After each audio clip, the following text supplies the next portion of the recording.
Hey UX UI people, let's jump in and do the first quick tip. On this one I want to talk about batch renaming. I talked about this a little bit in the third video of my design system series, but I thought this kind of deserves a quick tip video of its own. If I had discovered this earlier on in my Figma journey, it could have saved me so much time. So let's say I'm in here and I'm creating a button component, for example, and I've already built out my primary buttons with or without icons or whatever.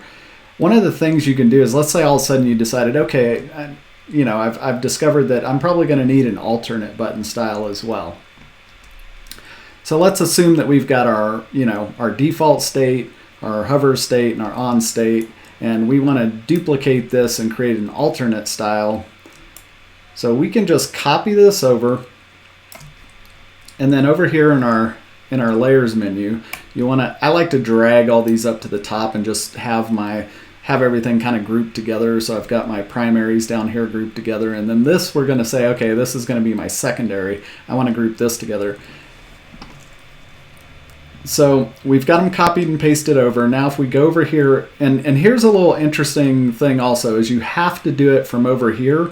If you try to get it in the contextual menu here, I don't know why rename doesn't show up here, but it only seems to show up when you click over the element that you actually want to rename. So in this particular case, I want to rename these layers. You can see rename appears here in the context menu. So you can either right click, or if you're on a trackpad or something, you can control click. Sorry, PC users, it's been a minute since I've been on PC, so I don't know exactly what the keystroke is for a PC, but Figma will show you here what the shortcut key is for a PC. If it's Apple R on the Mac, it's probably like Alt R on the PC, or Windows R on the PC.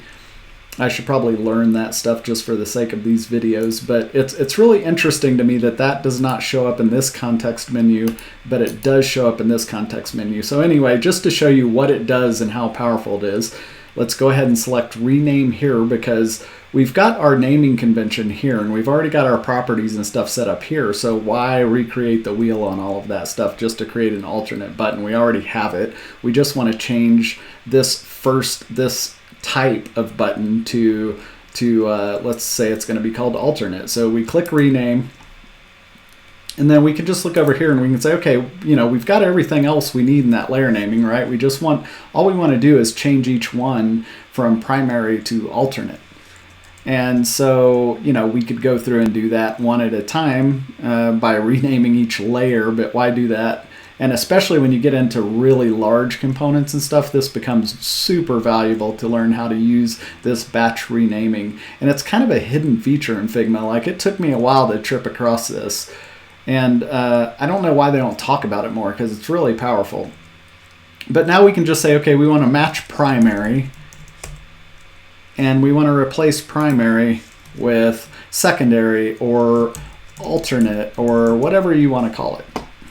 So now when we click rename, you'll see that's renamed all of these layers to type alternate state on, type alternate state hover, so that did everything for us without us going in and double clicking into each layer and doing that manually. Now, this particular example, we only have 3, so it may not be the best example, but when you start getting into large components, that's huge, because now I've already copied over all of my prototyping. If I had these wired up with on state, hover states and things like that, I've already got all my prototyping, I've got everything. Now I've got all the layers renamed, and now all I have to do is just focus on changing the styling. So if I wanted to go through on all of these, for example, and let's say I wanted to, on my alternate button, I'm going to say, okay, I'm going to take this, and let's say we were going to take this and we're going to add a stroke, and maybe we're going to remove the fills and add a stroke on all of these and just kind of change these to where they're all outlined buttons, for example. So then we can just go through and focus on doing that, on changing all of our styling.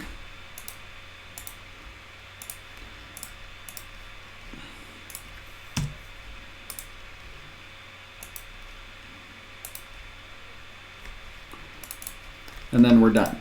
So this would have saved me so much time had I known about this earlier on in my Figma journey. Hopefully this saves you guys a bunch of time as well. But again, it is odd. Just remember that for whatever reason, it does not show up in the context menu here. For whatever reason, you actually have to click over here over the layer menu to get that to show up in the context menu, or the shortcut key will work from anywhere. We could shortcut key that from here just by selecting these things and then hitting the shortcut key, and it brings up the rename menu. But there's all kinds of stuff you can do here. So, you know, if we wanted to add, so I've used it to build out like further functionality too. Like let's say we had these things already created and then we wanted to add another state.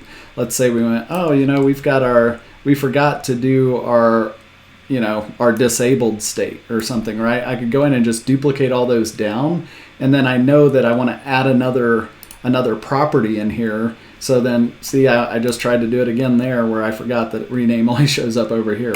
So then I could go in here and go, okay, let's say we want to rename to, we're gonna select current name because we want the current name to stay as it is, and we just want to add another property. So we'd add in comma, and then new property equals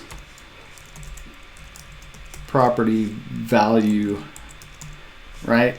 So you just add your new property equals property value, whatever that is. In this case, we said we wanted it to be disabled, so let's treat it like that. So disabled,